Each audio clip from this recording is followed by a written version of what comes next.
السلام علیکم ناظرین، 2 نومبر ہفتے کی شام بعد مغرب حضرت شیخ مولانا ابراہیم جولا صاحب دامت برکاتہم نے ریونڈ میں آئے ہوئے مجمع کے سامنے بڑی زبردست بات کی۔ ناظرین، آپ سب کا پھر سے ایک بار شورا جماعت آفیشیل کی ویڈیوز میں خوش آمدید۔ ناظرین، حضرت نے فرمایا دین کی باتیں دین کے کام کے لیے ہوتی ہیں، جیسے بزنس کی کاروبار کی باتیں بزنس اور کاروبار کے کام کے لیے ہوتی ہیں، اسی طرح دین کی باتیں دین کے کام کے لیے ہوتی ہیں۔ تبلیغ یہ لفظ عربی ہے، اس کے معنی ہوتے ہیں کہ بات کو پہنچانے کے۔ کیا بات پہنچانا ہے؟ کیونکہ اللہ تعالیٰ نے انسان کو جو دنیا میں پیدا کیا ہے وہ آخرت کے لیے پیدا کیا ہے، کہ روزانہ روز ہم آخرت کی طرف بڑھ رہے ہیں۔ چاہے کوئی اللہ کو مانے یا نہ مانے، ہر ایک آدمی روزانہ اپنے آخرت کی طرف بڑھ رہا ہے۔ ایک دن آئے گا کہ اپنے ٹھکانے پر پہنچ جائے گا۔ جیسے کوئی آدمی اپنے کاروبار دھندے تجارت سے اپنے گھر کی طرف واپس آتا ہے تو آنے والا ایک نہ ایک وقت وہ اپنے گھر کو اور اپنے ٹھکانے کو واپس آ ہی جائے گا۔ تو اسی طرح سے تبلیغ کا مقصد یہ ہے کہ ہم سب کو آخرت میں جانا ہے، آخرت ہمارا ٹھکانہ ہے، اور اس کو آخرت کو سنوارنے کے لیے، آخرت کو بنانے کے لیے یہ تبلیغ کی محنت ہے۔ ماشاءاللہ حضرت نے اس پہلو پر بڑے ہی اچھے انداز سے لوگوں کے سامنے روشنی ڈالی۔ چلیے ناظرین، حضرت کی بات سنتے ہیں، اور آپ سے گزارش ہے کہ ویڈیو کو پوری دیکھیں، پوری سنیں، اور اپنے دوستوں میں اس کو شیئر بھی کریں۔ اعوذ باللہ من الشیطان الرجیم، بسم اللہ الرحمن الرحیم۔ ان الذین قالوا ربنا اللہ ثم استقاموا تتنزل علیہم الملائکۃ الا تخافوا ولا تحزنوا وابشروا بالجنة التي كنتم توعدون نحن أولياؤكم في الحياة الدنيا وفي الآخرة ولكم فيها ما تشتهي أنفسكم ولكم فيها ما تدعون نزلا من غفور رحيم ومن أحسن قولا ممن دعا إلى الله وعمل صالحا وقال إنني من المسلمين۔ صدق الله العظيم۔ میرے بزرگوں اور پیارے بھائیوں، دین کی باتیں دین کے کاموں کے لیے ہوتی ہے، قاعدے کی بات ہے۔ تجارت کی باتیں تجارت کے کاموں کے لیے، ایسے ہی دین کی باتیں کہ دین کی باتیں ہوگی دین کے کاموں کے لیے۔ اس لیے بات بھی ذات مقصود نہیں ہوتی، بلکہ مقصود اس سے کچھ اور ہوتا ہے کہ بات کے ذریعے سے توجہ دلانی ہوتی ہے، رہبری کرنی ہوتی ہے، ذمہ داری کی فکر یا طریقہ کار بتانا مقصود ہوتا ہے۔ یہ ہوتے ہیں بات کرنے کا مقصد۔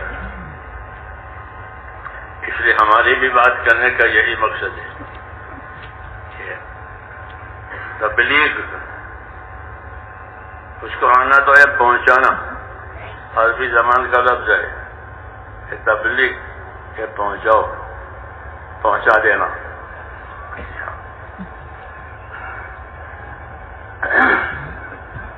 تو اس کا ایک نام بقول مولانا منظور نوانی کے اس کا نام ایک چل پڑا ہے، تبلیغ نام رکھا نہیں ہے کسی نے۔ یہ تو ایمان کی تحریک ہے کہ مسلمانوں میں اثر نو ان کے ایمان میں حرکت آئے۔ جیسے خون میں حرکت آتی ہے تو بدن کام کرتا ہے، وہ خون کہیں جم جاوے تو پریشانی ہو جاتی ہے۔ تو مسلمانوں میں اپنے دین کی حرکت آوے، اپنے ایمان کی حرکت آوے۔ وجہ یہ ہے کہ اللہ نے ہماری زندگیوں کا رخ آخرت کی طرف بنایا ہے، دنیا کی طرف نہیں بنایا، بلکہ زندگیوں کا رخ اللہ نے آخرت کی طرف بنایا ہے کہ روز روز ہر آدمی جائے خدا کو مانتا ہو کہ نہ مانتا ہو، لیکن روز روز اس کی رفتار جو ہے وہ آخرت کی طرف ہے، اپنے ٹھکانے پر جا رہا ہے، پھر وہاں سے واپس نہیں آئے گا۔ یہ ترتیب رکھی اللہ نے کہ دنیا میں پیدا کرنے کے بعد پھر رفتار آخرت کی طرف ہے۔ اس لیے اس دنیا کو گزرگاہ کہا گیا ہے کہ یہ گزارے کی جگہ ہے، گزرنے کی جگہ ہے، کام کاج کر لینے کی جگہ ہے، مسافر کی جگہ رکتا ہے، اپنا کام کی وجہ سے تو اپنا کام کاج کر لیتا ہے، پھر اپنے وطن کی طرف چل دیتا ہے، وہاں نہیں رہتا، وہ اس کی جگہ ہی نہیں ہے، وہاں کیسے رہے گا؟ وہ تو اپنے کام کے لیے آیا تھا، جب کام پورا ہو جائے گا تو چل پڑے گا اپنی اصلی جگہ پر۔ اس لیے اصلی جگہ تو ہر آدمی کی جو موت کے بعد کا عالم ہے وہ اصلی جگہ ہے، اور ان اصلی جگہ کو سنوارنا ہے، کیونکہ وہاں ہمیشہ رہنا ہے، واپس نہیں آنا ہے، اس لیے آخرت کو سنوارنا ہے۔ ہم کو رسول صلی اللہ علیہ وسلم نے آخرت سنوارنے کی رہبری کی۔ کیسے رہبری کی ہے؟ ایک تو دعائیں مانگی ہے آپ نے، ان دعاؤں میں رہبری ہے۔ نبی اپنی دعا میں بھی نبی ہوتا ہے، نبی اپنی دعوت میں بھی نبی ہوتا ہے۔ وہ نبی ہے، دعوت دے تو بھی نبی، دعا مانگے تو بھی نبی۔ تو نبی اپنی دعوت میں نبی ہوتا ہے، نبی اپنی دعاؤں میں بھی نبی ہوتا ہے۔ نبی کا کیا ترجمہ ہوتا ہے؟ عربی کا لفظ ہے کہ بڑی خبر دینے والا، نبی نبا کہ بڑی خبریں دینے والا۔ تو انبیاء کرام اللہ کی طرف سے بڑی بڑی خبریں دیتے ہیں، غیب کی خبریں دیتے ہیں جو ابھی ہوئی نہیں ہے، ہونے والی ہے یا ہو چکی ہے پہلے، تو اس کو عبرت کے لیے سناتے ہیں، اور جو ہونے والی ہیں اس کے لیے وہ رغبت کے لیے سناتے ہیں۔ اس لیے ان کو نبی کہتے ہیں، خبر دینے والا اور بڑی خبریں دینے والا اور سچی خبریں دینے والا۔ ان کی خبر میں کوئی ملاوٹ نہیں ہوتی، کوئی تشابہ نہیں ہوتا، کوئی کمزوری نہیں ہوتی، صاف سچی بات ہوتی ہے، دودھ کا دودھ، ایک دم۔ تو نبی خبر دینے والا۔ تو میں نے کہا حضور صلی اللہ علیہ وسلم نے ہم کو خبر دی ہے، اس خبر میں یہ ہے کہ آخرت سنبھالو، آخرت کو سنبھالو، آخرت کو سنوارو۔ ایک تو دعا مانگی ہے، دعا یہ مانگی ہے، اس دعا میں بھی ہم کو تعلیم ہے کہ یہ چیز مانگنے کی بھی ہے اور یہ چیز جو ہے کرنے کی بھی ہے۔ خالی مانگنا نہیں ہے بلکہ کرنا بھی ہے، مانگنا بھی ہے۔ تو دعا مانگی، کیا دعا مانگی؟ یہ دعا مانگی اللہم اصلح لی دینی الذی هو عصمت امری۔ یہ دعا مانگی، یہ دعائیں یاد ہونی چاہیے۔ داعی اس کو کہتے ہیں جو دعوت بھی دے، دعا بھی مانگے۔ دعوت بھی دے اور اللہ سے دعا بھی مانگے۔ تو دعا مانگنے والا بھی داعی کہلاتا ہے، دعوت دینے والا بھی داعی کہلاتا ہے۔ اور نبیوں میں دونوں صفتیں ہوتی ہیں کہ وہ اپنے جس مقصد کے لیے ان کو بھیجا ہے وہ اس کی دعوت دیتے ہیں، اور اپنے مقاصد کے لیے یا رکاوٹوں کے لیے وہ دعا بھی مانگتے ہیں۔ اپنے مقاصد کے لیے بھی دعا مانگتے ہیں، رکاوٹوں کے لیے بھی دعا مانگتے ہیں۔ کیوں کہ بندے ہیں، کمزور ہیں، مقصد ہمارے ہاتھ میں نہیں ہے، مقصد اللہ کے ہاتھ میں ہے۔ رکاوٹ آئی ہے تو رکاوٹ میں مدد کی ضرورت ہے، تو اس لیے دعائیں مانگتے ہیں۔ یہی ہمارا طریقہ ہے، اور یہی طریقے پر اپنے آپ کو چلانا ہے کہ اللہ نے ہم کو ایک دین دیا ہے، وہ دین مقصود ہے، وہ دین مقصود ہے، یعنی زندگی دین کے لیے ہی ہے اور کسی کے لیے نہیں دی ہے، کہ دین کے لیے زندگی دی ہے۔ اور اس کی دلیل یہ ہے کہ مردہ جب قبر میں اتارا جاتا ہے تو فرشتہ آتا ہے جانچ کے لیے، امتحان کے لیے، تو یہ پوچھتا ہے ماں دینوں کا، ماں دینوں کا، کہ بتا اپنا دین بتا۔ تو معلوم ہوا کہ یہ دنیا کی زندگی سے فارغ ہو کر آیا ہے، کسی کام کے لیے اس کو بھیجا تھا، وہ اب فارغ ہو کر آیا ہے، تو جس کام کے لیے اس کو بھیجا تھا اب فارغ ہو کر آیا ہے، تو اس کو پوچھیں گے کہ آپ کسی نوکر کو کام کے لیے بھیجیں، پھر وہ واپس آئے تو پوچھے بھائی وہ کام ہو گیا؟ وہ کام ہوا نہیں ہوا؟ تو چونکہ دین کے لیے پیدا ہوا ہے اس لیے اس کو دین پوچھیں گے۔ مسلمان مرے تو بھی اس کو دین پوچھے، کافر مرے تو بھی اس کو دین پوچھے، منافق مرے تو بھی اس کو دین پوچھے، تینوں سے دین پوچھیں گے۔ مسلمان کے پاس جن دین تھا وہ دین کا جواب دے گا، ان کے پاس دین نہیں تھا وہ جواب نہیں دے پائیں گے، ان کا مسئلہ بگڑ جائے گا۔ یہ ہے ترتیب۔ تو میں نے کہا دنیا کی زندگی اللہ تعالیٰ نے ہم کو دین بنانے کے لیے دی کہ یہاں اپنا دین بناؤ۔ اس لیے حضور صلی اللہ علیہ وسلم دعا مانگتے تھے، اللہم اصلح لی دینی الذی هو عصمت امری، یا اللہ میرا دین بنا دے، یا اللہ میرا دین سنوار دے کہ وہ تو میرے کام کی اصل بنیاد ہے، وہ تو میرے معاملوں کی اصل بنیاد ہے، وہ میرا دین ہے دنیا میں۔ تو کہا ہاں یہ دعا رہبری کے لیے بھی ہے اور حاجت روائی کے لیے بھی ہے۔ دعاؤں میں عام طور پر حاجت کا ذہن ہوتا ہے، وہ ٹھیک ہے کہ دعا حاجت کے لیے ہوتی ہے، اس سے کوئی انکار نہیں ہے، لیکن جس طرح حاجت کے لیے ہوتی ہے دعائیں، نفیوں کی دعائیں حاجت کے لیے بھی ہوتی ہے، رہبری کے لیے بھی ہوتی ہے، کہ یہ چیز اتنی اہم ہے اس لیے اس کو مانگا جا رہا ہے، اس میں مدد طلب کی جا رہی ہے، اس میں آسانی مانگی جا رہی ہے، وغیرہ وغیرہ۔ تو دعا مانگ رہے ہیں کہ اللہم اصلح لی دینی الذی هو عصمت امری، یا اللہ میرا دین سنوار دے، میرا دین سنوار دے کہ وہ تو میرے معاملے کی اصل بنیاد ہے، کہ میرا وجود ہی یہاں دین کے لیے ہے۔ جب پیدا ہوا تھا اذان کہی تھی، اور جب مرنے لگا تو کلمہ یاد دلایا تھا کہ اپنے مرنے والے کو کلمہ یاد دلاؤ حدیثوں میں۔ تو جب پیدا ہوا تو اذان دی تھی، مرنے لگا تو کلمہ، تو دونوں دائیں بائیں دونوں ایک ہی چیز ہے۔ یہ علامت ہے کہ اس کو اسے خاص کام کے لیے یعنی دین کے لیے پیدا کیا تھا۔ تو وجود ہمارا میرے دوستو اس دنیا میں کہ دین کے لیے ہے۔ اللہم اصلح لی دینی، یا اللہ میرا دین سنوار دے کہ وہ تو میرے کام کی اصل بنیاد ہے، کہ میرا وجود اور میری صلاحیتیں اسی کے لیے ہے، کہ میرا وجود بھی دین کے لیے اور میری صلاحیتیں بھی دین کے لیے، جانی مالی ذہنی فکری جتنی صلاحیتیں ہیں وہ تمام صلاحیتوں کو دین پر لگانے کا حکم ہے، کہ کسی صلاحیت سے بے دینی کا ظہور نہ ہو، بلکہ تمام صلاحیتیں دین پر لگے۔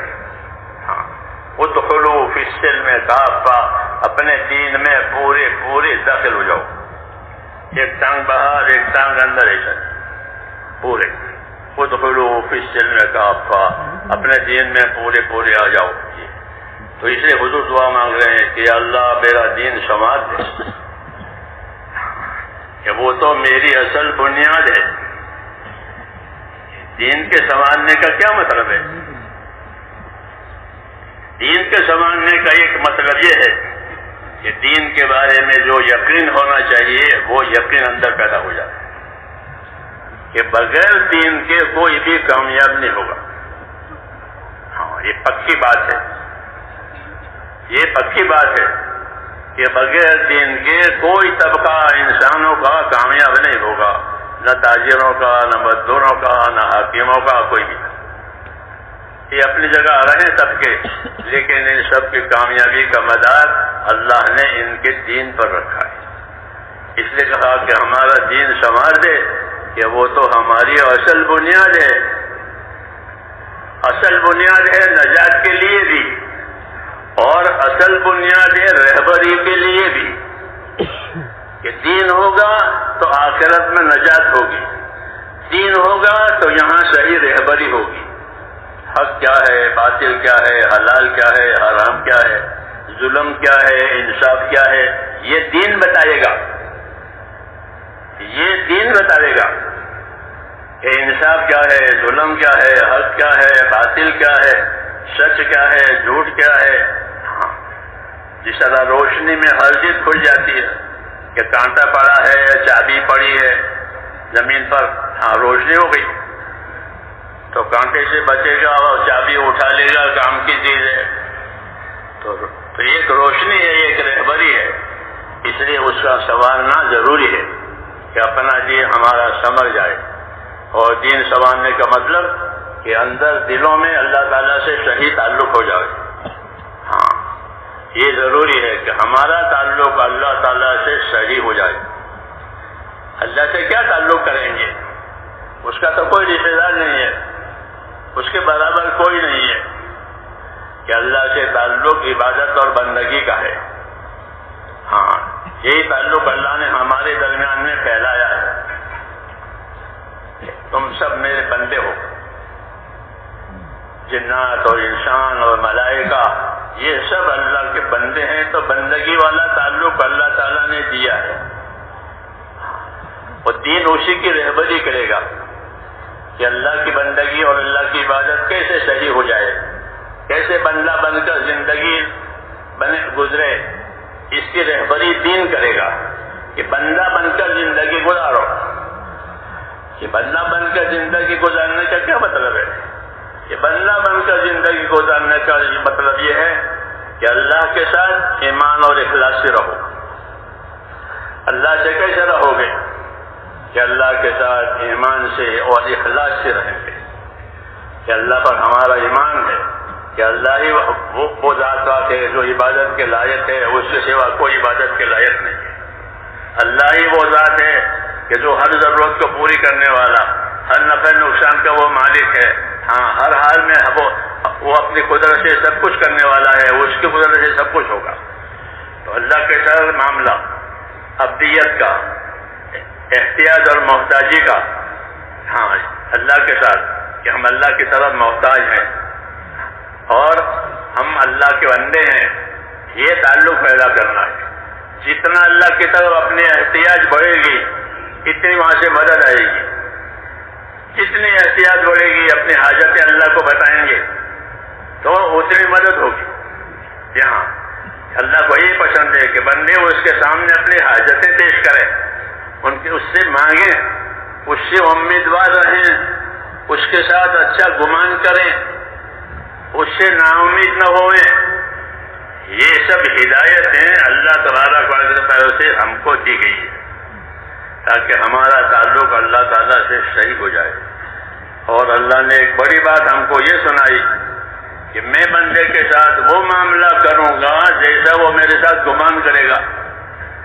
تو کتنا آسان ہو گیا.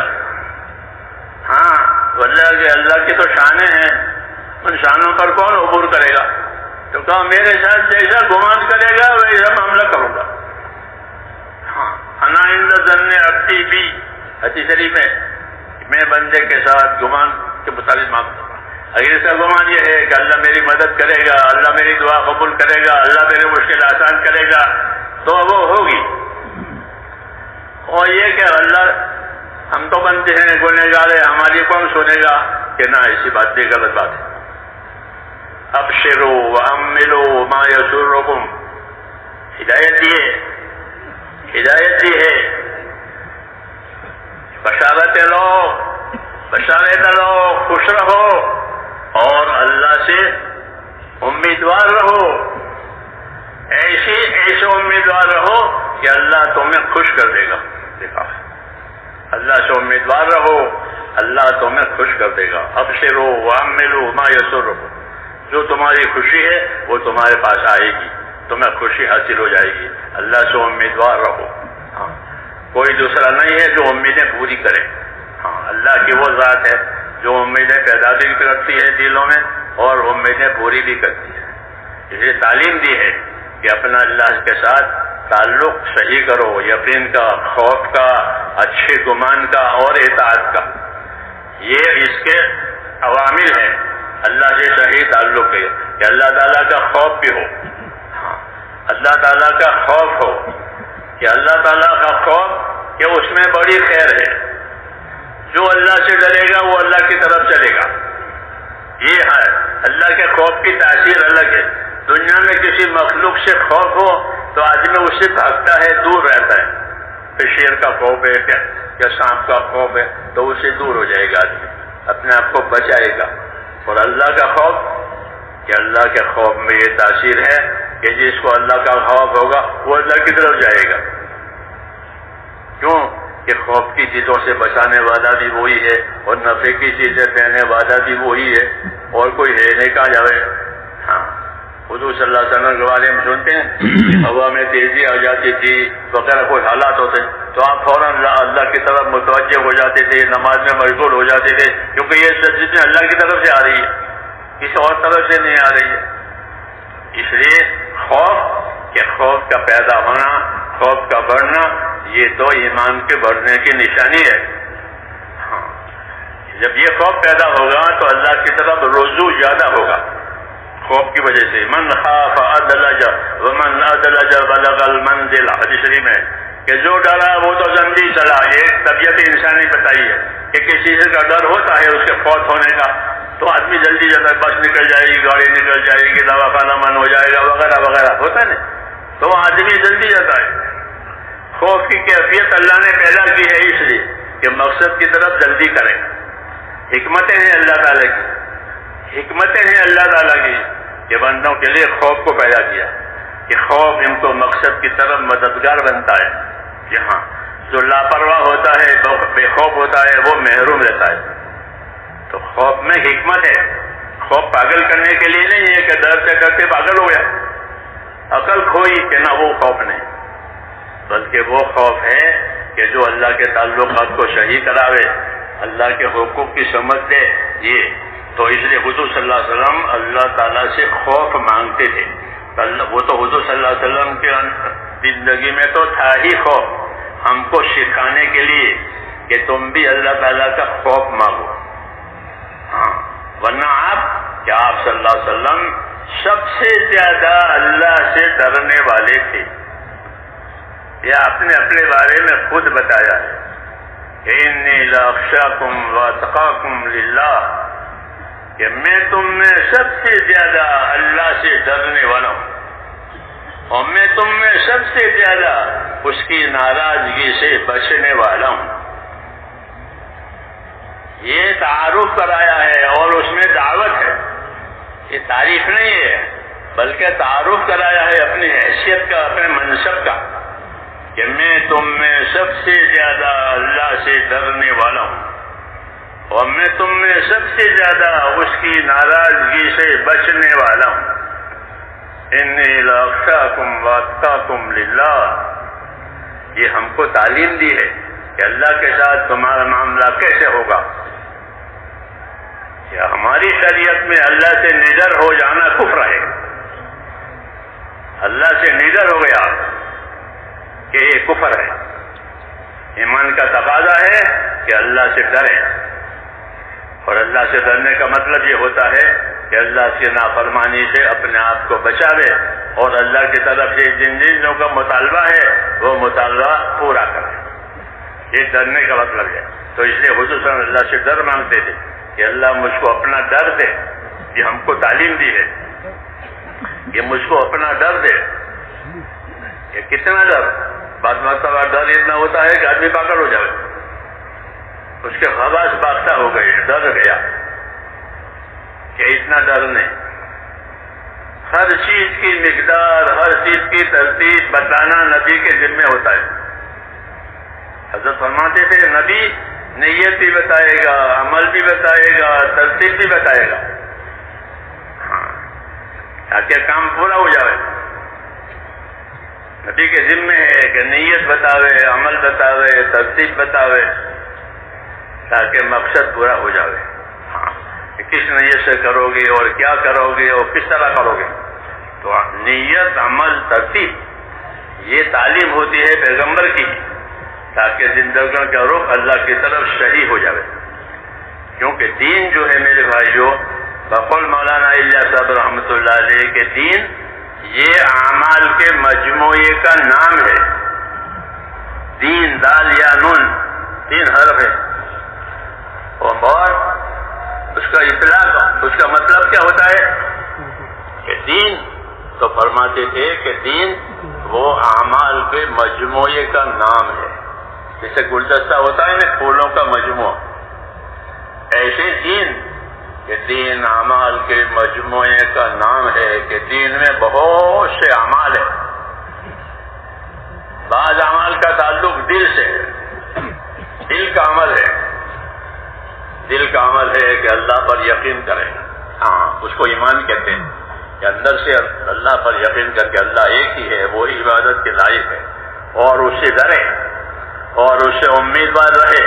یہ دل کا کام ہے، یہ دل کا کام ہے. یہ اندر سے ہوگا کہ اندر خوف بھی پیدا ہوا، اندر امت بھی پیدا ہوئی، اندر تعلق بھی پیدا ہوا کہ میرا دل میرا پروردگار ہے جس نے مجھ کو پیدا کیا ہے اور اپنی عبادت کے لیے پیدا کیا ہے. یہ اندر دل کا تعلق. اس کے بعد اعضاء اور جوارح کا تعلق. اعضاء اور جوارح کا تعلق. تو اعضاء اور جوارح کے لیے اس کا دین دیا ہے. آنکھوں میں آنکھوں کا دین، کانوں میں کانوں کا دین، ہر چیز کا دین. ہر چیز کا دین ہے کہ دلوں میں کیا ہوگا کہ دلوں میں ایمان اخلاص ہوگا. حدیثوں میں ہے اللہم طہر قلبی من النفاق، یا اللہ میرے دل کو نفاق سے پاک کر دے. نفاق حضور کے زمانے میں تھا، منافق لوگ تھے، اب کوئی منافق نہیں ہے، یا کافر ہے یا مشرک ہے. پھر دعا کیوں مانگی ہے؟ پھر دعا کیوں مانگی ہے کہ میرے دل میں سے نفاق نکال؟ تو یا نفاق سے مراد یہ ہے کہ اخلاص کا نہ ہونا، بناوٹ. یہ بناوٹ میرے دل میں سے نکال دے. اللہم طہر قلبی من النفاق، یا اللہ نفاق میرے دل میں سے نکال دے، بناوٹ نکال دے، حقیقت میرے دل میں پیدا کر دے. اللہم طہر قلبی من النفاق وعملی من الریا، یہ اسی پر کرینہ ہے اس کے اوپر، اور میرے عمل میں سے ریاکاری نکال دے. یہ تعلیم ہے کہ دل میں اخلاص ہوگا، نفاق نہیں ہوگا، عمل میں بھی اخلاص ہوگا، ریاکاری نہیں ہوگی. اللہم طہر قلبی من النفاق وعملی من الریا ولسانی من الکذب، اور میری زبان کو جھوٹ سے بچا لے. کیونکہ یہ سب نفاق کے اعمال ہیں، اندر کچھ باہر کچھ، زبان پر کچھ. جی ہاں، یہ تو اس سے پاکی یہ تعلیم ہے کہ معاملہ اللہ تعالیٰ سے اندر سے باہر سے صاف، کہ اللہ میرے دل کو پاک کر دے نفاق سے. یعنی دل ایسا نہ ہو کہ اس میں اخلاص نہ ہو، بلکہ اللہ کی طرف توجہ ہو، اللہ کی طرف عنابت ہو، اور اللہ کی طرف دل کا رخ ہو. جی ہاں، تو کافر منافق کا رخ نہیں ہوتا اللہ کی طرف، وہ بناوٹ کرتے ہیں. اس لیے کہا کہ میرے دل میں سے نفاق نکالے. طاہر قلبی من النفاق وعملی من الریا، اور میرے عمل میں سے دکھاوا نکال دے، کہ میرا عمل لوگوں کے دکھانے کے لیے نہیں ہو یا کسی ظاہری غرض کے لیے نہ ہو، بلکہ میرا عمل اس لیے ہو تاکہ میرا اللہ مجھ سے راضی ہو جائے، اور جو تقاضا میرے اللہ نے مجھے دیا ہے اپنی بندگی عبادت کا وہ مجھ سے پورا ہو جائے.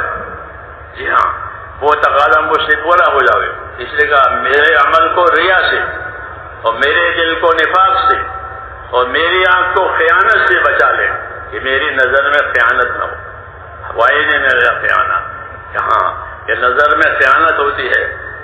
چوری کرنے کے لیے آتا ہے تو سب دیکھتا ہے، اور لوگ بھی دیکھتے ہیں، وہ بھی دیکھتا ہے، لیکن چور کی نگاہ میں اور دوسروں کی نگاہ میں فرق ہے. کہ چور کی نگاہ وہ اپنے تقاضے کے لیے ہوتی ہے کہ کہاں مقام ہے، کون غافل ہے، کون بے، تو اس کا سامان اٹھا لے. یہ دوسروں کی نظر ایسے نہیں ہوتی ہے، وہ اپنے سامان کی حفاظت، اپنے کام کی حفاظت میں، تو اس کی نگاہ الگ، وہ خیانت کی نظر ہے، اس نظر میں خیانت ہے. تو اس لیے کہا کہ میرے دل کو نفاق سے پاک کر دے، اخلاص سے بھر دے، اور میرے عمل کو ریا سے پاک کر دے، اس میں للہیت پیدا کر، کہ میری حرکت جو ہے وہ تیری رضا حاصل کرنے کے لیے ہو. عمل حرکت کا نام ہے، تو میری حرکت کہ وہ تیری رضا حاصل کرنے کے لیے ہو. ہاں، اور اس میں کوئی دغا نہ ہو. اس لیے کہا میری آنکھ کو بھی خیانت سے بچا لے، دغا سے بچا لے. تو زندگی کی صفائی کی یہ شکلیں بتائیے کہ ہماری زندگی میں نفاق نہیں ہوگا، ریاکاری نہیں ہوگی، خیانتیں نہیں ہوگی. تو کیا ہوگا کہ اخلاص ہوگا. اللہ کو راضی کرنے کے لیے دل دیا ہے، اور پھر دل کے بعد بدن کے اعضاء ہیں. تو بدن کے اعضاء کو اللہ تعالیٰ نے عمل کے لیے پیدا کیا. بدن کے اعضاء سے عمل ظاہر ہوگا، ہاں اچھا یا برا. یہ بدن کے اعضاء قیامت میں جو عمل ان سے ہوئے ہیں ان کی گواہی دیں گے. آنکھیں گواہی دیں گی آنکھیں گناہوں کی، ہاتھ پاؤں گواہی دیں گے اپنے اپنے گناہوں کی. یہ خود بولیں گے. یہ فضائل کی کتابوں میں حضرت شیخ نے بہت تفصیل سے لکھا ہے. تو بدن کے اعضاء عمل کے لیے ہیں، ہاں بدن کے اعضاء عمل کے لیے ہیں، تو وہ عمل قائم ہو جاوے جو مطلوب ہے، اس کے خلاف کوئی عمل نہ ہو. یہ تعلیم دی ہے کہ دلوں میں یقین آوے، اللہ کی طرف رجوع آوے، اخلاص آوے، اور اعضاء میں اتباع آوے. اعضاء میں اتباع آوے. کس چیز کی اتباع؟ کہ حق کی اتباع، سنت کی اتباع. ہاں اعضاء سے، ہاں اس طرح اپنی زندگی کو سنوارنے کے لیے یہ راستہ بتایا، اور دعا مانگی کہ اللہ میری زندگی سنوار دے. اللہم اصلح لی دینی، میری زندگی میرا دین سنوار دے، میری دنیا سنوار دے، میری آخرت سنوار دے. یہ دعائیں مانگی، میری دنیا سنوار دے، کیونکہ دنیا میں میرا گزارا ہے. دنیا میں میرا گزارا ہے. آدمی یہ دنیا گزارے کی جگہ ہے، یہاں سے آدمی گزرتا ہے روز روز، پھر گزر جاتا ہے. تو یہ میرا گزارا ہے کہ میری دنیا بھی سنور جاوے، اس میں کوئی بات ایسی پیدا نہ ہو جاوے کہ جو میرے گزارے میں بھی نقصان کرے اور میرے مقصد حیات میں بھی رکاوٹ بنے، اور میری آخرت سنوار دے. تیسری دعا مانگی، یا اللہ میری آخرت سنوار دے. کہ کیوں؟ کہ وہ تو میرا اصلی ٹھکانہ ہے بھی، وہاں سے کہیں جانا ہی نہیں ہے. تو دین سنور جاوے، دنیا سنور جاوے، آخرت سنور جاوے. ہاں اس سب کے لیے اللہ تعالیٰ نے رسول کو بھیجا اور دین دیا ہے. کہ دین تو ہے ہی دین، کہ دین صحیح معنی میں آیا، یعنی اندر کا یقین صحیح ہو گیا، خدا کا خوف پیدا ہوا، اور جان مال کا استعمال اللہ کے حکموں کے مطابق ہو گیا. یہ دین ہوا، یہ دین ہوا.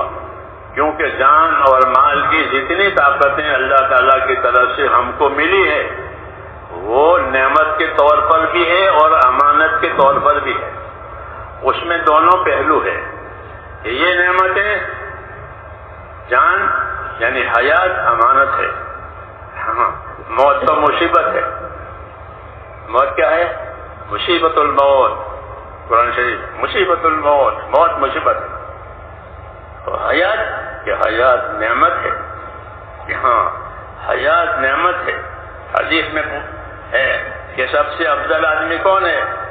کہ من طال عمرہ وحسن عملہ. کہ افضل آدمی وہ ہے کہ جس کی عمر لمبی ہوئی اور اعمال اچھے ہوئے. کہ برا کون ہے؟ کہ عمر لمبی ہوئی اور اعمال برے ہوئے. تو حیات نعمت ہے، زندگی نعمت کے طور پر دی ہے. ہاں تو جس طرح زندگی نعمت ہے، ایسے ہی زندگی امانت دی ہے. امانت ہونے کا مطلب یہ ہوتا ہے کہ ہم اس کے مالک نہیں ہیں، کیونکہ امین آدمی امانتوں کا مالک نہیں ہوتا، بلکہ وہ امانت سنبھالنے کا ذمہ دار ہوتا ہے. تو ہمارے بارے میں یہ کہا گیا کہ زندگیاں امانت ہے تمہارے پاس، اس لیے وہ زندگی کو کوئی نہ بگاڑے. ہاں زندگی نہ بگاڑے بلکہ اس زندگی کو سنبھالے. زندگی سنبھلتی ہے دین سے اور بگڑتی ہے گناہوں سے، نافرمانیوں سے. اس لیے دین کو سنبھالنا اس کی تعلیم دی ہے تاکہ یہ مصیبت نہ بن جائے.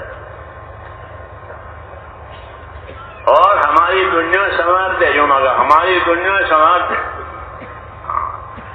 دنیا تنگ نہ ہو جائے ہمارے اوپر، بلکہ ہماری دنیا حیات طیبہ بنے. یہ قرآن پاک میں ہماری دنیا کیسی بنے؟ کہ ہماری دنیا حیات طیبہ بنے، پاک زندگی بنے. قرآن کریم نے اس طرف اشارہ کیا ہے، ہم کو رہبری دی ہے کہ من عمل صالحا من ذکر او انثى وهو مؤمن فلنحيينه حیاة طیبہ. ہماری زندگی پاکیزہ زندگی بنے، پاک زندگی. کس سے پاک؟ کہ کفر سے پاک، نافرمانیوں سے پاک، تنگیوں سے پاک، عداوتوں اور دشمنیوں سے اور فساد سے پاک. حیات طیبہ، پاک زندگی. پاک زندگی کے کیا اصول ہیں اور پاک زندگی کی کیا بنیاد ہے؟ تو کہا من عمل صالحا من ذکر او انثی وهو مؤمن فلنحینہ حیاتا طیبہ، کہ جو لوگ نیک عمل کریں گے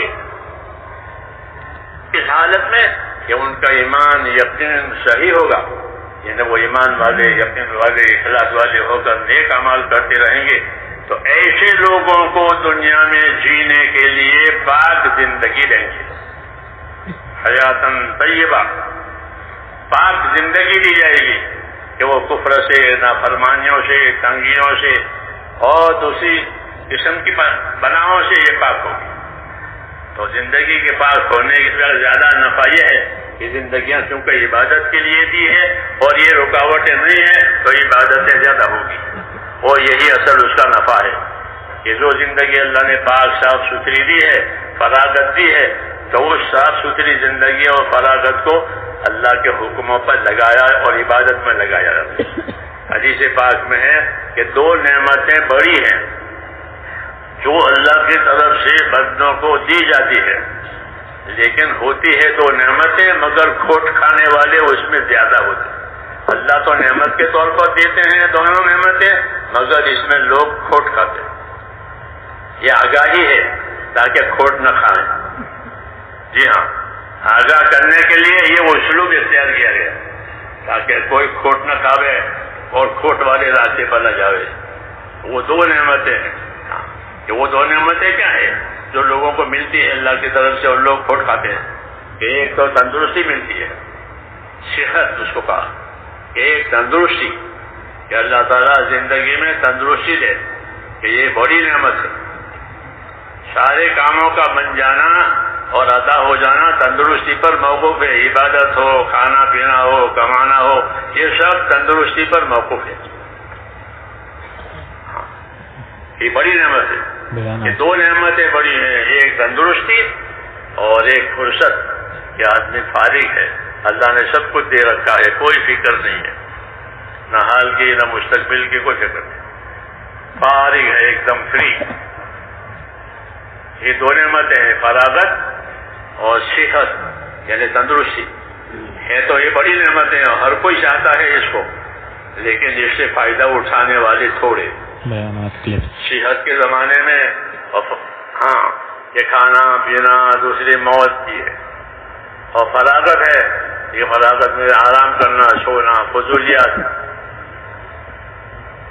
یہ چیزیں داخل ہو جاتی ہیں تو وہ صحت اور فراغت کا صحیح نفع نہیں ہوتا، بلکہ اللہ تعالیٰ زندگی کا زیادہ زمانہ صحت میں گزرواتے ہیں. ہر ایک کو اندازہ لگا ہے ہر ایک کہ اس کی زندگی میں صحت کا زمانہ زیادہ گزرا ہے یا بیماری کا زمانہ زیادہ گزرا ہے. کہ صحت کا زمانہ زیادہ گزرتا ہے کیونکہ ان کو عبادت کے لیے پیدا کیا ہے. جو عبادت کے لیے پیدا کیا ہے تو عبادت کی استعداد ہونی چاہیے. تو عبادت کی استعداد پہلے ہی ہو کہ تندرست ہو، ورنہ بیمار کیسے عبادت کرے گا. اس لیے صحت کو بڑی نعمت قرار دیا کہ صحت بڑی نعمت ہے، فرصت بڑی نعمت ہے. تو بڑی نعمت کا کیا کرنا ہے کہ ان نعمتوں سے اپنی آخرت بناؤ. یہ تقاضا ہے کہ ان نعمت سے اپنی آخرت بناؤ. اور آخرت بنانے کے لیے کہ آخرت بنانے کے لیے دین سیکھو. سب سے بڑی ذمہ داری ہماری میرے دوستوں جو ہے وہ ہم دین سیکھیں. دین سیکھنا ہوتا نہیں ہے، بہت تھوڑا ہوتا ہے. حالانکہ اصل دین ہی ہے کہ دین سیکھو. اللہ سے تعلق پیدا کرنا، یقین پیدا کرنا، پھر اللہ کے حکموں کو بجا لانا، پھر اللہ نے جن جن چیزوں سے منع کیا ہے ان سے اپنے آپ کو باز رکھنا. یہ مطلب ہوتا ہے دین کا. ہاں کہ پہلے تو دین سیکھے. نبیوں کے ذریعے سے جو دو نعمتیں بڑی نبیوں کے ذریعے سے ہمارے پاس آتی ہے. ایک نعمت ایمان کی ہوتی ہے کہ وہ ایمان کی دعوت دیتے ہیں، توحید کی دعوت دیتے ہیں، آخرت کی دعوت دیتے ہیں. ایمان باللہ والیوم الآخر، کہ نبی پر ایمان لانے کا مطلب یہ ہے کہ اللہ کو اللہ مانے، آخرت کو اللہ مانے، اور پھر نبی کے راستے سے اللہ کی اطاعت کر کے اپنے آخرت بناوے. یہ دین کا خلاصہ. تو یہ ایک بڑی نعمت کہ زندگیوں میں دین آوے. ہاں دین کا تعلق زندگی سے ہے. جس طرح دواؤں کا تعلق بدن سے ہے. دوا وہ فائدہ دے گی جب وہ دوا بدن میں جاوے، اور جو دوا بدن میں نہ جاوے تو وہ فائدہ نہیں دے گی. آنکھوں کی دوا آنکھوں کے لیے ہوتی ہے، کانوں کی دوا کانوں کے لیے ہوتی ہے، پیٹ کی دوا پیٹ کے لیے ہوتی ہے. دوا کا جس طرح مسئلہ ہے ایسا دین کا مسئلہ ہے.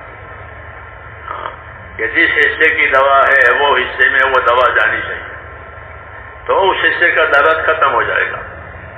اور اندر نظام بھی اللہ نے ایسا ہی بنایا ہے کہ آپ دوا لیں گے تو جہاں درد ہے دوا کا اثر وہاں جائے گا. ہر کجا دردش دوا انجا روت، ہر کجا رنجش شفا انجا روت. ایک نیک بندے نے بات کہی کہ ہر کجا دردش دوا انجا روت، ہر کجا رنجش شفا انجا روت. کہ جہاں درد ہوتا ہے دوا وہاں جائے گی، جہاں بیماری ہے شفا وہاں جائے گی. یہ اللہ نظام ہے. یہ دوا تو درد تو گھٹنوں میں ہے اور اس کی دوا کھائیے تو اس کا اثر گھٹنوں میں ہی جائے گا. ہاں جی ہاں، دوسری جگہ نہیں جائے گا. اندر بھی ڈاکٹر ہے. ایک دفعہ ہم ایک ملک میں گئے تھے، دوا خانے میں گئے تو وہ ڈاکٹر تھے، وہ سمجھدار، تو وہ بیمار کو سمجھا رہے تھے. بیماروں کو تسلی دی جاتی ہے. بیمار کو تسلی سے زیادہ نفع ہوتا ہے. اصول ہے حضور کے ہاں بھی یہ اصول تھا کہ نفس المریض، کہ مریض کا بوجھ ہلکا کرو، اس کو تسلی دو. بیمار پڑوسی کے لیے ماشاء اللہ آپ کا چہرہ بھی بہت اچھا ہے، اب کیسی طبیعت ہے، کھانا پینا ہو رہا ہے، ہاں الحمدللہ اچھے آثار نظر آتے ہیں، تو اس کا بوجھ ہلکا ہو جاتا ہے. طریقہ ہے کہ نفس المریض، مریض کا بوجھ ہلکا کرو. تو وہ مریض کو سمجھا تھا کہ میں ایک ڈاکٹر ہوں، آپ کے پاس کھڑا ہوں. ایک ڈاکٹر اندر ہے، کیوں کہہ رہا تھا کہ وہ ڈاکٹر کیا کرے گا کہ جو دوا میں دوں گا آپ کھائیں گے تو وہ ڈاکٹر وہ دوا کو وہاں لے جائے گا جہاں درد ہے. ہاں یہ اس کو سمجھا رہا تھا. اور یہی قدرت کی بات ہے کہ اللہ تعالیٰ نے جہاں درد رکھا ہے دوا وہیں جاتی ہے. ہاں یہ اللہ کا نظام ہے. اللہ شفا دینے والا ہے، شافی اللہ کی ذات ہے، اس لیے یہ نظام رکھا ہے. ہاں ورنہ اندر دوا جانے کے بعد کون ذمہ دار ہے؟ دوا تو اندر چلی گئی. جی ہاں، کون ذمہ دار؟ کہ نہیں، اندر نظام ہے اللہ کا شفا دینے کے لیے. ہر کجا دردش دوا انجا روت، ہر کجا رنجش شفا انجا روت. جہاں درد ہوگا دوا وہاں جائے گی، بیماری ہوگی شفا وہاں حاصل ہوگی. جس حصے میں بیماری ہے شفا بھی وہاں جائے گی، دوسری جگہ نہیں جائے گی. یہ اللہ کا نظام ہے. ہر کجا پستی صاحب انجا روت، ہر کجا مشکل جواب انجا روت. کہ جہاں نیچائی ہوتی ہے پانی وہاں جاتا ہے، جہاں اشکال اعتراض ہوتا ہے جواب وہاں جاتا ہے. جب کوئی بات کرے گا اور کسی کو اشکال اعتراض ہوگا تو اس کو اس کے بعد میں جواب ملے گا. تو اعتراض والے کو اشکال والے کو بعد میں جواب ملتا ہے، دوسرے کو نہیں ملتا. یہ نظام ہے کہ پشتی ہوتی ہے وہاں پانی جاتا ہے، اعتراض ہوتا ہے جواب وہاں جاتا ہے، بیماری ہوتی ہے دوا وہاں جاتی ہے، درد ہوتا ہے شفا وہاں جاتی ہے. یہ اللہ کا غیبی نظام ہے زندگیوں کو پنپنے کے لیے ظاہر میں. ایسے ہی حقیقی زندگیوں کے لیے بھی اللہ تعالیٰ نے دوائیں اتاری ہیں شفا کے لیے. جس طرح دوائیں ہیں بدن کے لیے، ایسے ہی اللہ نے شفا کے لیے دین اتارا ہے کہ تمام بیماریوں سے اس میں شفا ہے.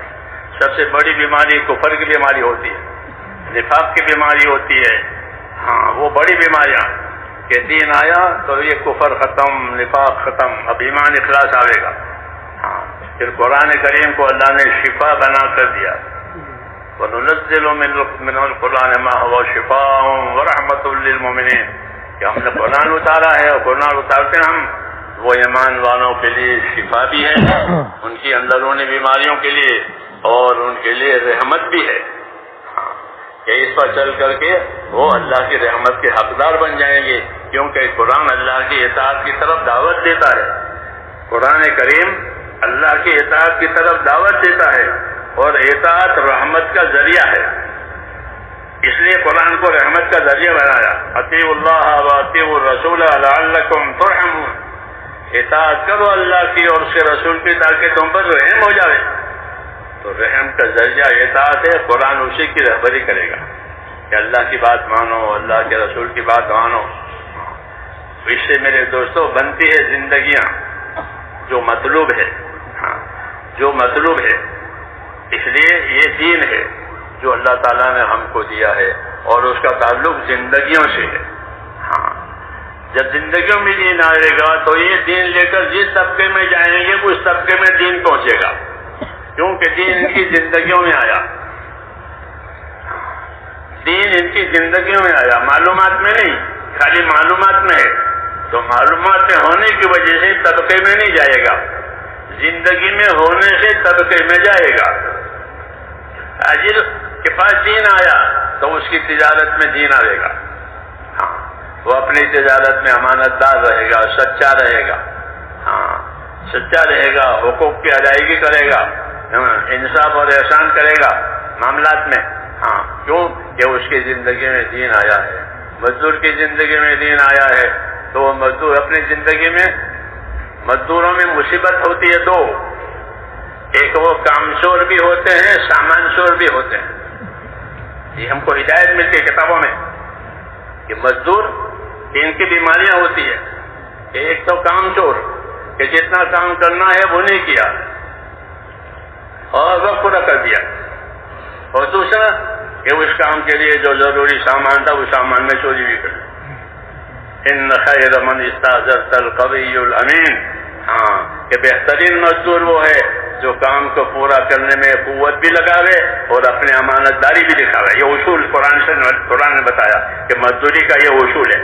ہماری کتاب میں سب کچھ ہے لیکن پڑھے کون؟ پڑھے کون؟ کتابیں دیکھنے کا سلسلہ ہی ختم ہو گیا، کون پڑھے؟ پڑھنا نہیں۔ تو میرے دوستوں رسمی طور پر چل رہی بات ایسا نہیں ہے، بلکہ ہم کو سب چیزوں کی رہبری دی۔ یہ تو مثالیں ہیں کہ مزدور کی مزدوری، تاجر کی تجارت، زمیندار کی زمینداری، عہدیدار کی عہدیداری، ساری چیزیں کہ ایمان کے ساتھ، علم کے ساتھ، ساری چیزیں، کوئی دوسری چیز ہمارے پاس ہے ہی نہیں۔ دین میں ایمان اور علم دو ہی چیزیں ہیں۔ نبیوں کے ذریعے سے کوئی سامان نہیں آتا دنیا کا اور دنیا کی ترقی کا، بلکہ وہ ایمان لاتے ہیں، اللہ سے تعلق پیدا کرو، پھر اللہ کے تعلق کے تقاضے کو سمجھو کہ اللہ سے تعلق پیدا کیا ہے تو اس کا کیا تقاضا ہے۔ جیسے بیوی بچوں سے تعلق ہے تو اس کا کیا تقاضا ہے، کاروبار سے تعلق ہے تو اس کا کیا تقاضا ہے۔ ایسے ہی اللہ سے تعلق پیدا کرایا ایمان کے ذریعے سے، تو ابھی اس تعلق کا کیا تقاضا ہے۔ یہ سمجھنے کے لیے پیغمبر آتے ہیں، وہ اللہ سے تعلق بھی کرا دیتے ہیں کہ یہ لوگوں لا الہ الا اللہ والے بن جاؤ، کامیاب ہو جاؤ گے، بن گئے لا الہ الا اللہ والے۔ اس کا کیا تقاضا ہے، اس کا کیا تقاضا ہے لا الہ الا اللہ کا؟ کہ لا الہ الا اللہ کا تقاضا اطاعت ہے، اطاعت ہے۔ نبی اطاعت کے لیے ہی آتا ہے، اطاعت کی دعوت بھی دیتا ہے، اطاعت کی تعلیم بھی دیتا ہے کہ ہماری زندگی اطاعت والی بنے، اللہ کی اطاعت، اللہ کے رسول کی اطاعت اور اپنے ذمہ داروں کی اطاعت۔ اطاعت کے 3 درجے ہیں، اطاعت کے 3 درجے ہیں، اللہ کی اطاعت، اللہ کے رسول کی اطاعت اور اپنے ذمہ داروں کی اطاعت۔ حضور صلی اللہ علیہ وسلم نے آخری وصیت تو عرفات کے میدان میں کی تھی، کچھ میں یہ باتیں کریں کہ اللہ کی اطاعت اور اللہ کی عبادت اور اس کے بعد اپنے ذمہ داروں کی اطاعت یہ کرو۔ صلو خمسکم وصوموا شہرکم وآتوا زکاة اموالکم وآتیوا امراکم تدخلوا جنت ربکم، کہ اپنی 5 نمازیں ادا کرتے رہنا، اپنے رمضان کے روزے ادا کرتے رہنا، اپنی زکاتیں ادا کرتے رہنا، اپنے ذمہ داروں کی بات مانتے رہنا، اگر یہ بات ہو گئی تو جنت میں داخل ہو جاؤ گے۔ یہ اطاعت کے اعمال ہیں جو آپ صلی اللہ علیہ وسلم نے وہ خطبہ دیا تھا حجۃ الوداع میں، اس میں یہ مضمون تھا وہ یہی اصل ہے. آخری بات اصل ہوتی ہے.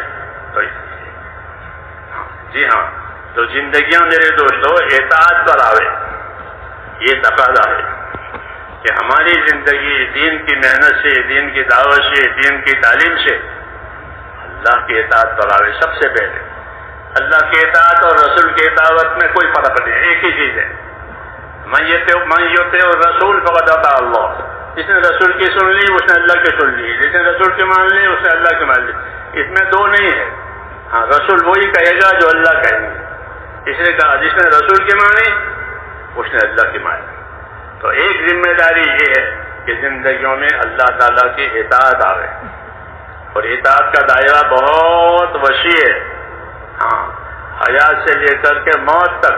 ہاں، کہ زندگیوں کو اطاعت پر لاؤ، اور اطاعت عظمت کے ساتھ، ادب کے ساتھ، بوجھ بن کے نہیں، بوجھ بن کر کے نہیں.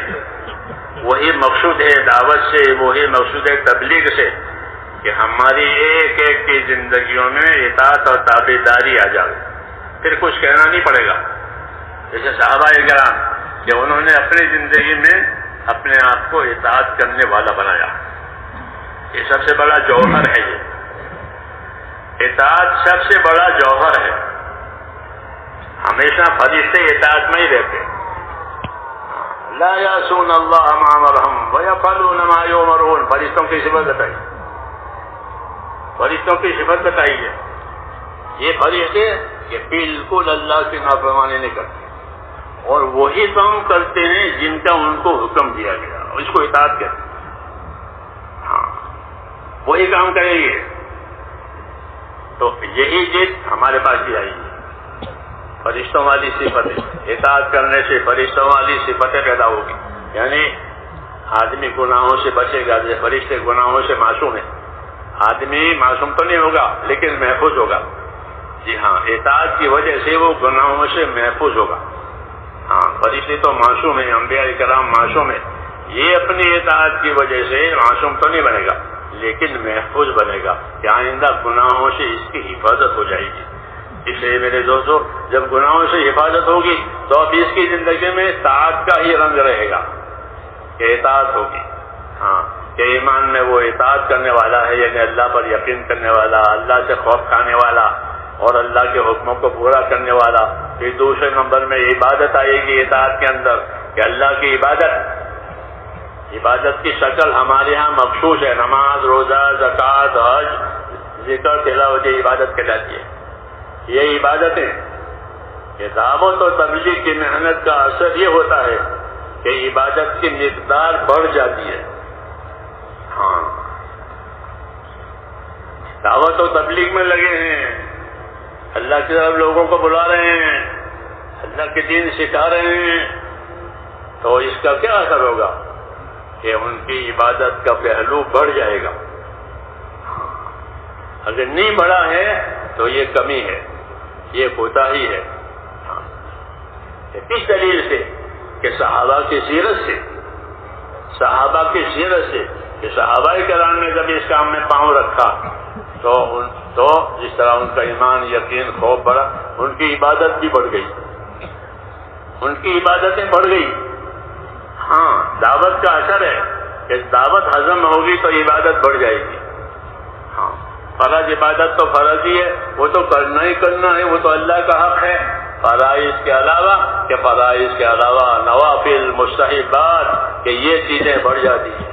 ہاں، گویا زندگی میں ایک رنگ آ جاتا ہے عبادت کا جو دکھایا جائے گا. تراہم رکعا سجدا یبتغون فضلا من اللہ ورضوانا. یہ ان کی زندگی کا ایک پہلو بتایا. انہوں نے نبی کی دعوت قبول کی، نبی کا اتباع کیا تو کیا رنگ آیا؟ خالی نقل و حرکت آئی کہ نہیں؟ نقل و حرکت بھی آئی. اور کیا رنگ آیا؟ کہ تراہم رکعا. اللہ کہہ رہے ہیں دیکھنے والے کو، تو تم دیکھو گے اصحاب محمد صلی اللہ علیہ وسلم کو تو کس حال میں پاؤ گے؟ کہ تراہم رکعا سجدا. تم ان کو رکوع کرنے والوں میں پاؤ گے، سجدہ کرنے والوں میں پاؤ گے. ہاں، جیسے کسی آدمی کی ایک خاص عادت ہوتی ہے کہ جب تم دیکھو جب اسی طرح وہ آپ تم دیکھو دیکھ رہے وہیں بیٹھے ہوں گے وہیں پان کھائے ہوں گے، ایک خاص صفت ہوتی ہے تو وہ نشانی کے طور پر بتاتے. ایسے یہاں بتایا کہ تم اصحاب محمد صلی اللہ علیہ وسلم کو دیکھو گے تو کس حال میں دیکھو گے کہ رکوع کرنے والوں میں پاؤ گے، سجدہ کرنے والوں میں پاؤ گے. ہاں تو دعوت دینے والے، تبلیغ کرنے والے، دین کو پھیلانے والے، ان کا ایک وصف یہ ہوتا ہے کہ ان کی زندگیوں میں عبادت کی کثرت ہوتی ہے. ہاں اس پیمانے پر اپنے آپ کو ناپنا ہے، دھوکے میں نہیں رہنا ہے، دھوکے میں نہیں رہنا ہے، قناعت نہیں کرنی ہے کہ ہم تو ہیں جماعت والے، ہم تو ہیں تبلیغ والے. ایسا نہیں ہوگا، یہ نسبت کام نہیں کرے گی، بلکہ زندگی میں جو اہمیت ہے اس کی، وہ اہمیت زندگی میں آنا یہ مطلوب ہے. اس لیے حیات صحابہ لکھی ہے، حضرت رحمت اللہ علیہ نے حیات صحابہ لکھی اور مولانا زکریا صاحب نے حکایت صحابہ لکھی.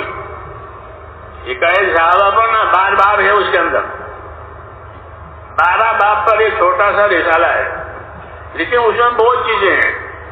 کیوں کہ صحابہ کی سیرت لوگوں کو بتانی ہے. کہ صحابہ کی سیرت جو ہے وہ رسول صلی اللہ علیہ وسلم کی سیرت کی طرف رہنمائی کرتی ہے کہ جن لوگوں نے آپ کے ساتھ زندگیاں گزاری وہ یہ تھے، اور یہی اصل مقصود ہے. نقل و حرکت تو یکسوئی پیدا کرنے کے لیے ہے کہ نقل و حرکت کرو، بیوی بچوں میں سے الگ رہو، کاروبار میں سے نکلو تاکہ تمہارے اندر یکسوئی آئے. ہاں بیمار کا علاج یکسوئی ہو، اس لیے اس کو اسپتال چلے جاتے ہیں، ورنہ گھر رہے تو بھی وہی دوائیں ہوگی، اسپتال میں تو بھی وہی دوائیں ہوگی. لیکن یہاں یکسوئی ہوگی، ہاں دوسری چیزیں نہیں ہوگی، ڈاکٹروں کا تصرف چلے گا. ایسے کا ان کو نفر سفر دیا حضور صلی اللہ علیہ وسلم نے دین پر مضبوط کرنے کے لیے. یہاں کہ اللہ کے دین کی محنت کرو، اللہ کے دین کی محنت کرو، کہ اللہ کے دین کی محنت جنت کا ایک دروازہ ہے. تو دین کی محنت میں پہنچے، دروازے پر پہنچے. ہاں اس کا وزن ہے محنت کا، اور اس محنت کی وجہ سے اللہ تمہاری پریشانیوں کو اٹھا لے گا. تو پریشانیوں کا بھی علاج ہے اور جنت میں جانے کا بھی راستہ ہے، کام ہے جو دیا گیا ہے. تو میں نے کہا یہ بات صحابہ کی سیرت سے ملتی ہے کہ صحابہ کی سیرت میں یہ ہے کہ انہوں نے جو دعوت قبول کی ہے تو اس دعوت کے ان پر اثرات دکھائی دیے.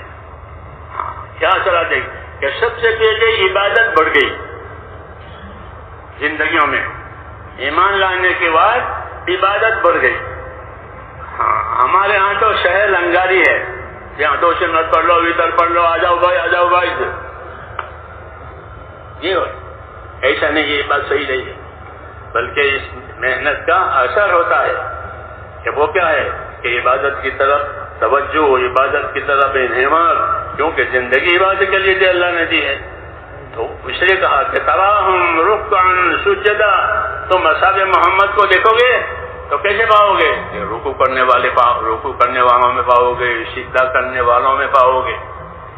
رکوع اور سجدہ جو ہے وہ نماز کے 2 ارکان ہیں، اور کسی عبادت میں رکوع سجدہ نہیں ہے. ہاں نہ حج میں، نہ روزے میں، نہ زکات میں کہیں رکوع سجدہ نہیں ہے. اس میں رکوع سجدہ ہے نماز میں. تو کہ تم کو رکوع سجدہ پاؤ گے، کبھی آدھے جھکے ہوئے ہوں گے، کبھی پورے جھکے ہوئے ہوں گے.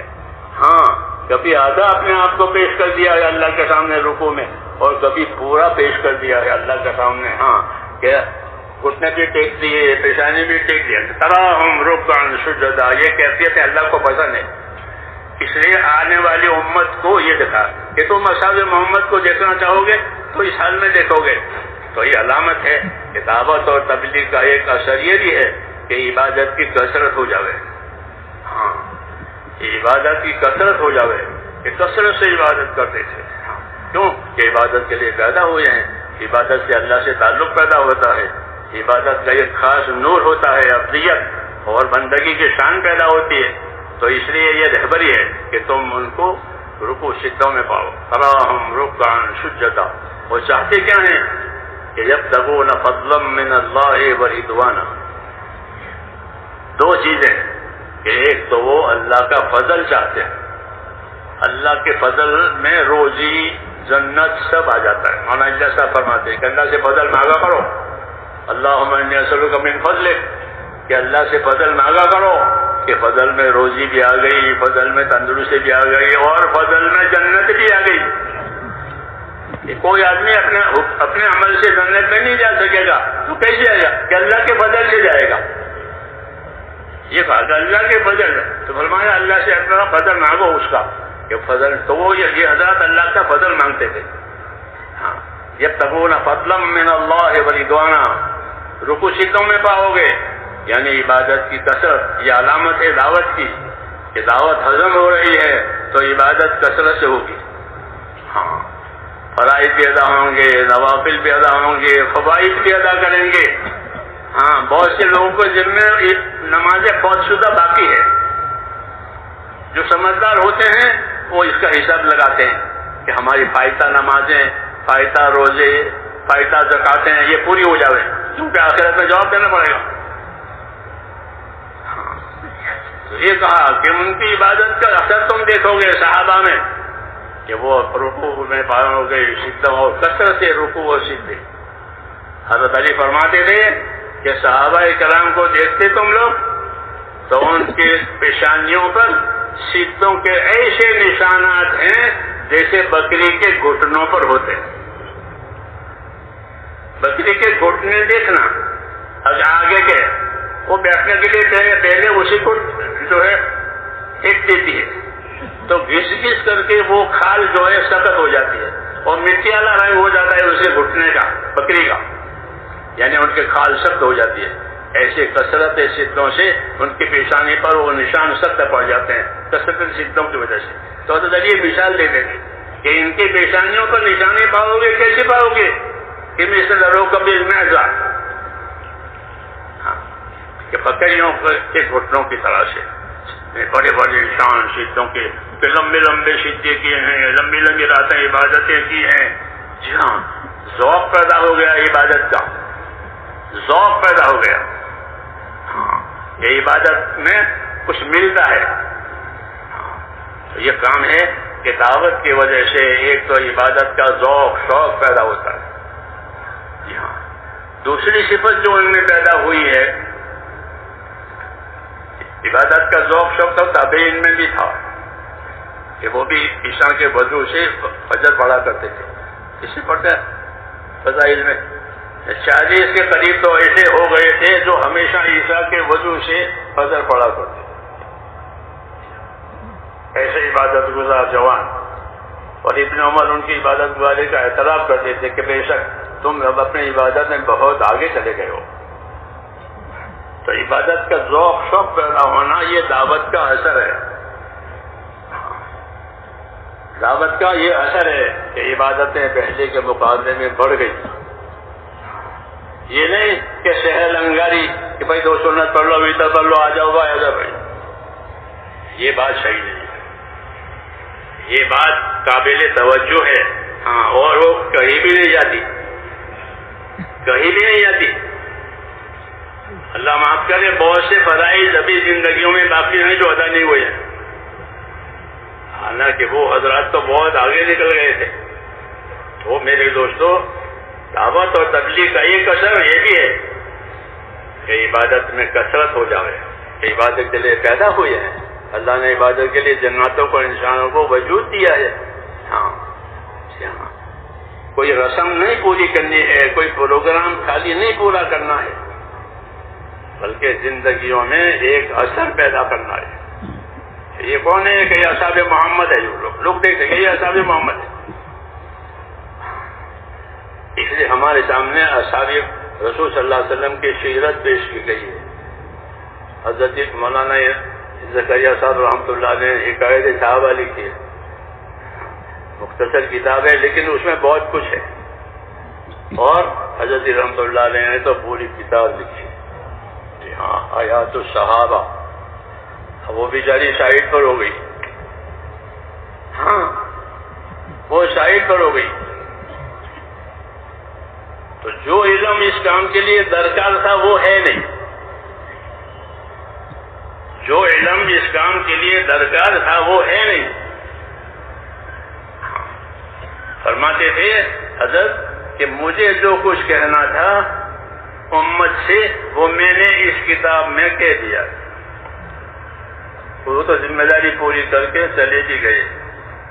ہاں یہ کتاب لکھتے بھی تھے, سناتے بھی تھے, میں نے خود دیکھا. ابھی کتاب پوری چھپی نہیں تھی بلکہ حضرت لکھتے تھے شروع میں جب میں جماعت میں گیا. 58 کی بات ہے.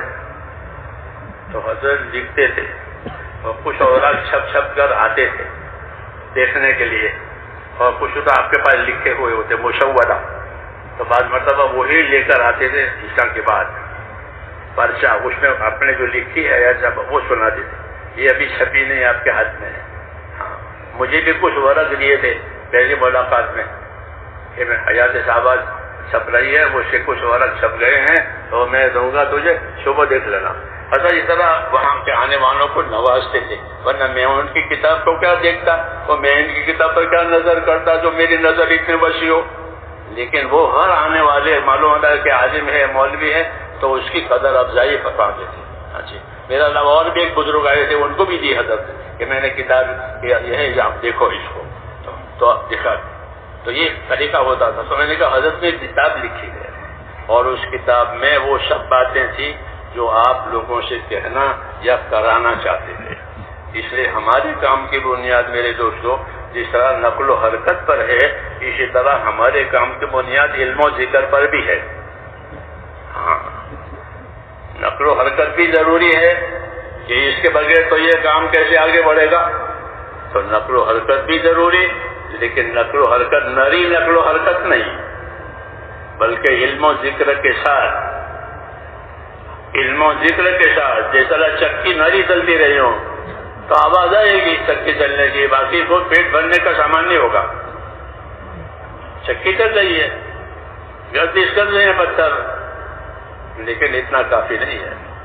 بلکہ کفایت جب ہوگی کہ ادھر سے دانے ڈالے جائیں ادھر سے آٹا نکالا جائے تو یہ پیٹ کا سامان بنے گا, بھوک کے دور ہونے کا سامان بنے گا. اسی لیے اس کو بنایا گیا ہے کہ ایک طرح یہ چلے کہ ایک طرف سے دانے ایک طرف سے آٹا. تو ہماری دعوت بھی یہی ہے کہ اس میں علم بھی آوے, اس میں ذکر بھی آوے. ہاں علم آنے سے جہالت دور ہوگی, ذکر آنے سے غفلت دور ہوگی. آپ پوچھیں گے کہ کیا علم لیں, مدرسے میں چلے جائیں کہ نہ, آپ کو فضائل کا علم لینا ہے. آپ کو دعوت کے محاذ سے, دعوت کے میدان سے فضائل کا علم لینا ہے. ہاں کیونکہ ہر لائن کا علم ہوتا ہے. ڈاکٹری ہے تو ڈاکٹری کا علم ہے, ایسے ہی تبلیغ ہے کہ تبلیغ ہے تو فضائل کا علم لینا ہے. فضائل کا علم ہر ایک کے لیے ہے, ہر ایک کے لیے مفید ہے. فضائل کا علم ہر ایک کے لیے. فضیلت یعنی تم کو خدا تمہارے عملوں پر کیا دیں گے, کیا برکتیں ملے گی, کیا بدلہ ملے گا, اور تم کو تمہارے گناہوں پر کیا سزا ہوگی, کیا عذاب ہوگا, یہ فضائل کا موضوع ہوتا ہے. تو اس لیے کہ کون سا علم لوگے, علم و ذکر, کہ بھائی سب سے پہلے تو ہم فضائل کا علم لیں گے. اس لیے فضائل کی کتابیں آنن فانن لکھی گئی تبلیغ جماعت کے لیے. ہاں پہلے نہیں تھی, آنن فانن لکھوائی گئی, لکھی گئی, اور اس پر بڑی محنتیں کی گئی, بڑی دعائیں مانگی گئی کہ یہ جو ہے کتابیں دنیا میں پھیل جائے. وہ دنیا میں پھیل گئی, دنیا کی مسجدوں میں پھیل گئی, گھروں میں پھیل گئی. ہاں بقول ایک بزرگ کی فضائل کی کتابیں, قرآن کے بعد سب سے زیادہ جو کتابیں پڑھی جاتی ہیں دنیا میں وہ فضائل کی کتابیں. سب سے پہلے تو قرآن پاک ہے جو بہت زیادہ پڑھا جاتا ہے نمازوں میں بھی اور باہر بھی. وہ کیا فضائل کی کتابیں اللہ نے اس کو ایسے بنایا کہ دنیا میں وہ اور کتابوں کے مقابلے میں سب سے زیادہ پڑھی جاتی ہے, اور کتابیں پڑھی جاتی ہیں. تو فضائل کیوں کہ فضائل کے اندر سب کے لیے غذا ہے, سب کے لیے غذا ہے. عملی زندگی کے لیے غذا, جیسے ظاہری زندگی کے لیے غذا ہے روٹی سالن, ایسے عملی زندگی کے لیے جو غذا ہے وہ فضائل کا علم ہے. مولانا صاحب فرماتے تھے فضائل کا علم مقدم ہے. اور ہمارے دین میں مولانا یوسف حمدان ہمارے دین میں حضرت فرماتے تھے ہمارے دین میں ہر شعبے کے فضائل ہیں، ہر شعبے کے مسائل ہیں. تجارت کے فضائل ہیں، تجارت کے مسائل ہیں. زمینداری کے فضائل ہیں، زمینداری کے مسائل ہیں. مزدوری کے فضائل ہیں، مزدوری کے مسائل ہیں. عہدیداری کے فضائل ہیں، عہدیداری کے مسائل ہیں. یہ 4 شعبے ہیں زندگی میں. انسانوں کی زندگی کے یہ 4 شعبے ہیں. عہدیداری ہے، تجارت ہے، زمینداری ہے اور مزدوری ہے. اسی پر گزارا ہو رہا ہے. ان 4 شعبوں کے ہمارے دین میں فرمایا فضائل بھی ہیں اور مسائل بھی ہیں. فضائل تو اس لیے کہ ان شعبوں میں لگنے والے دین کے ساتھ جب لگیں گے تو اللہ ان کو کیا دے گا کہ تاجر اپنی تجارت کو دین کے ساتھ کرے گا، مزدور اپنی مزدوری کو دینداری امانت داری کے ساتھ کرے گا تو اسے کیا ملے گا؟ تو کہا کہ ہر شعبے کے فضائل ہیں، ہر شعبے کے مسائل ہیں. مسائل کے معنی اس کے کرنے کے صحیح طریقے. ایک تو فضیلت ہوتی ہے کرنے پر ثواب عذاب، اور ایک اس کا ہوتا ہے اس کے کرنے کا صحیح طریقہ، اس کو شریعت کہتے ہیں. طریقے تو وہ فضیلت بھی ہے، اس کی شریعت بھی ہے. ہر کام کی فضیلت، ہر کام کی شریعت، یہ ہمارے دین میں ہے. ہاں تو فضائل اس لیے پڑھے جاتے ہیں اور پڑھائے جاتے ہیں کہ ایک ایک مسلمان کے دل میں اپنے عمل کی قیمت سما جائے. ہاں اس کا یقین آئے اور اس کو وہ دعوت بھی دے، عمل بھی کرے، اس کی دعوت بھی دے. جب دعوت دے گا تو اس کا یقین آئے گا کہ مجھے اس عمل پر اللہ یہ دے گا. جب یہ عمل کبھی چھوٹ گیا تو اس کو حسرت ہوگی کہ میرا یہ عمل چھوٹ گیا، آج میری جماعت نکل گئی، آج میری جماعت نکل گئی، آج میری صف اول نکل گئی، تکبیر اولیٰ نکل گئی. یہ اس وقت پیدا ہوتا ہے جب فضائل کا یقین آئے. اور فضائل کا یقین ہے تو سب ٹھیک ہے. اس لیے حضرت فرماتے تھے کہ فضائل کا علم مقدم ہے، کہ اپنی زندگیوں کو فضائل کے علم سے آراستہ کرو. یہ تقاضا ہے کہ جو عمل کرو اس کی فضیلت، جو عمل کرو اس کی فضیلت. ہاں ہے اس کی فضیلت کہ اسے کرنے پر یہ ملے گا اور چھوڑ دینے سے یہ نقصان ہوگا. اس لیے صحابہ کرام کے عام مجمع میں یہ بات تھی کہ وہ اپنے عملوں کی فضیلتوں کو یاد رکھتے تھے. اس پر یہ فضیلت ملے گی، یہ فضیلت ملے گی. ہاں ابو ہریرہ نے ایک مرتبہ حضرت ابن عمر کو فضیلت سنائی. کیا فضیلت سنائی؟ کہ جو آدمی کسی مسلمان کی جنازے کی نماز پڑھے گا اور نماز پڑھ کر دفن تک شریک رہے گا اس کو 2 قیراط ثواب ملے گا، اور 1 قیراط ہوتا ہے احد پہاڑ کے برابر. یہ روایت ابو ہریرہ نے سنائی. نماز جنازہ پڑھے آخر تک شریک رہے تو اس کو 2 قیراط ثواب ملے گا، اور جنازے میں شرکت کی ہے دفن میں شریک نہیں رہا تو 1 قیراط ملے گا، اور 1 قیراط احد پہاڑ کے برابر. تو ابن عمر کو اس میں تھوڑا تعمل ہوا کہ بتانے ابو ہریرہ کو صحیح یاد ہے یاد نہیں ہے. کیوں کہ جنازے کی نماز پڑھنا یہ تو کوئی اتنا بھاری عمل ہے نہیں، یہ کوئی بھاری عمل نہیں ہے. چاہے تک بھی ہے اس پر اتنا بڑا ثواب تو تھوڑا التباس نہیں ہو گیا کہ کسی اور عمل کی فضیلت ہو اس کے ساتھ لگا دیا ہو جاتا ہے ایسا. مسئلہ بتانے میں بھی اور فضائل بتانے میں بھول چکے. اس لیے اتنے عمر نے اس پر اپنا یہ تعامل ظاہر کیا. ابو ہریرہ سوچ کر کہہ رہے ہو تو وہ ناراض ہوئے. وہ ناراض ہوئے کہ میں ایسی تھوڑی اڑاتا ہوں. اور ناراض ہو کر عائشہ صدیقہ رضی اللہ عنہا پاس گئے اور عرض کیا ام المومنین وہ جنازے کی نماز وہ قرات والی حدیث اس طرح ہے جو میں کہہ رہا ہوں وہ صحیح ہے؟ تو ام المومنین نے کہا بالکل صحیح ہے کہ جنازے کی نماز پڑھنے والے کو 1 قرات ثواب ملے گا اور آخر تک شریک رہنے والے کو 2 قرات ملیں گی اور 1 قرات احد پہاڑ کے بعد. تو ابن عمر نے جب یہ پوری بات ان کے سامنے تحقیق کے ساتھ آئی تو انہوں نے فرمایا لقد ضیعنا قراتنا، لقد ضیعنا قراتنا، ہم نے تو بہت قراتیں برباد کر دی. کیوں کہ فضیلت معلوم نہیں تھی اس لیے اہتمام نہیں تھا. فضیلت معلوم ہونے سے عملوں کا اہتمام پیدا ہوتا ہے. خصوصاً جب اس کا داعی بھی ہو آدمی ہو کہ اس عمل کے داعی بھی ہے، اس عمل کا داعی بھی ہے، اس عمل کی فضیلت بھی ہے تو وہ چیز اس کے دل میں اہمیت کے ساتھ اترتی ہے. اس لیے اگر وہ کبھی چک گیا تو اس کو حسرت ہوتی ہے کہ اتنا بڑا ثواب مجھ سے ملے گا. تو ابن عمر یہ کہا کرتے تھے ضیعنا قراءتنا، ہم نے تو اپنی قراءتیں کھوئی. کیوں؟ کہ ہم کو اس کی فضیلت معلوم تھی.